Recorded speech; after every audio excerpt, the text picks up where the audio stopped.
Jack ঠিক তীর ছোড়ার মুহূর্তে ছিল, তখনই কোচ তার গালে জোরে এক থাপ্পড় মারল। কারণ একটাই, কোচের মনে হয়েছিল জ্যাকের আর্চারি পজিশন ঠিক নেই। পাশে দাঁড়িয়ে থাকা টিমমেটরা হাসতে লাগলো, সবাই বলতে লাগলো জ্যাকের ড্র পজিশন তো একদম মজা, ওই টিমে লায়কই না। কিন্তু কেউ জানতো না যে জ্যাক আসলে অবসরপ্রাপ্ত বিশ্ব চ্যাম্পিয়ন আর্চার। সে চোখ বন্ধ করেও সরাসরি বুলসাই হিট করতে পারে। তবুও সে কোচের অপমান চুপচাপ সহ্য করছিল, কারণ ছিল কোচের মেয়ে।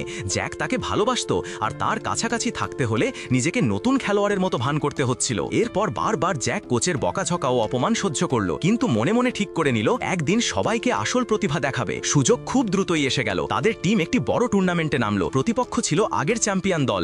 সবাই দারুণ নার্ভাস, শুধু জ্যাকই শান্তভাবে দাঁড়িয়েছিল। প্রথম রাউন্ড শুরু হলো, প্রতিপক্ষ সহজেই বুলসাই হিট করলো। এখন জ্যাকের পালা, কিন্তু জ্যাক ইচ্ছে করেই তীর লক্ষ্য ভ্রষ্ট করলো। কোচ রাগে ফেটে পড়লো। তার বিশ্বাস হয়ে গেল জ্যাক পুরোপুরি অপদার্থ।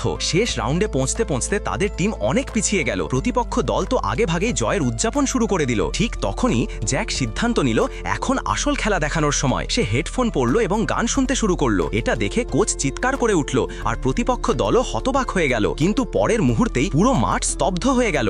জ্যাক টানা 3টি তীর ছুড়ল এবং 3টেই সরাসরি বুলসাই। স্কোর এখন আর মাত্র 1 পয়েন্ট পিছনে। এরপর এলো শেষ সিদ্ধান্তমূলক শট। ঠিক তখনই প্রবল বৃষ্টি শুরু হলো। সবাই ভাবল এখন জেতা অসম্ভব। জ্যাক গভীর শ্বাস নিল, নিজেকে স্থির করলো এবং শেষ তীর ছুড়ল। ফলাফল দেখে সবার চোখ ছানা বড়া হয়ে গেল। তীর গিয়ে সরাসরি আগের তীরের পেছন দিকটায় লাগলো। এই অবিশ্বাস্য দৃশ্য দেখে কোচের বলার মতো কিছুই রইল